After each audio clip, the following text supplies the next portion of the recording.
Hey everybody, it's Jen with another episode of Ask Frugal Upstate. So today we've got an email from Laura. Oh, sorry, it was a comment. A comment from Laura, and she says, with fresh herbs being flavorful but expensive recipe ingredients, I'm thinking of trying an indoor herb garden. Have you done indoor gardening? Laura, it is true. Herbs are a great way to dress up a meal, and they can be extremely expensive in the store, but they're really inexpensive to grow yourself. However, I usually grow mine outside in the summer, and then I attempt to dry or preserve some of those for winter use.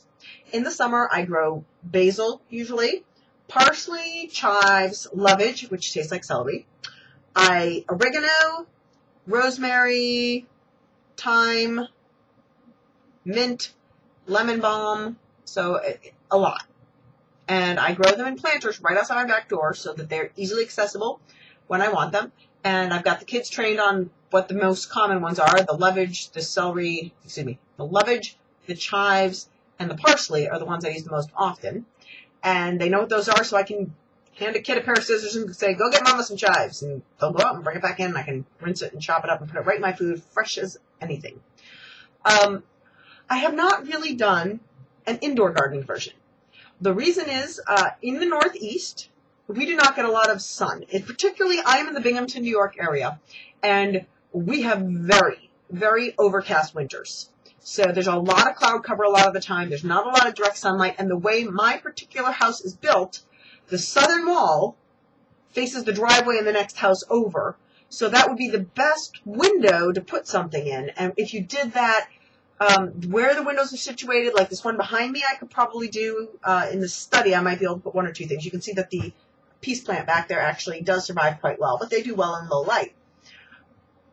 All the other windows are like on stairwells and in weird areas where if I put a rack of plants or a shelf, it's just not going to be accessible for cooking and not really in a good location as far as traffic patterns.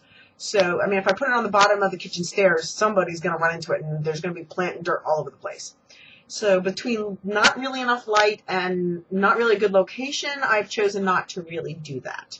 I have heard from friends that parsley can do okay inside.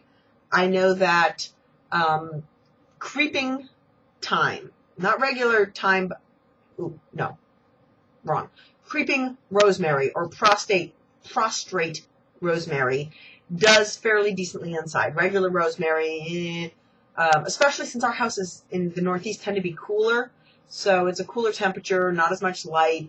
Most houseplants, I had a hard time. I can overwinter ferns okay, and I did okay with taking clippings from geraniums and running them down in the basement under lights, but to have a plant that's an herb big enough so that I can actually harvest off of it for food, it really hasn't worked out for me.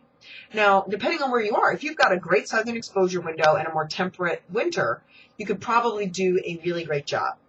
Some plants don't like to be transplanted, so if you're growing it out in the garden and want to take it inside, I would go ahead and Google the plant name and just check and see if it likes to be moved. Can't hurt, right? There's always freezing. If you can grow it outside and you want to use it in the winter, a lot of things freeze great. Can be frozen in a paste or suspended in oil, sort of like pesto, but you don't actually have to make it into pesto. And I've been having fun with dehydrators lately, so you can dehydrate your own of a lot of things. And that's a great way to preserve the herbs. And of course, you can also do like herb salts or butters and put them in the freezer. There's ways to preserve it if outside turns out to be the only option that works for you. So, good luck and good gardening, Laura.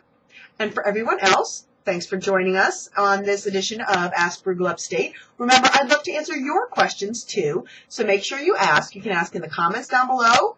You can go to the blog and leave comments. That's frugalupstate.com. You can ask questions or just join in the conversation on our Facebook page, which is facebook.com/frugalupstate. And of course, I would love it if you would subscribe to this channel on YouTube to make sure you get all of these videos as they come out.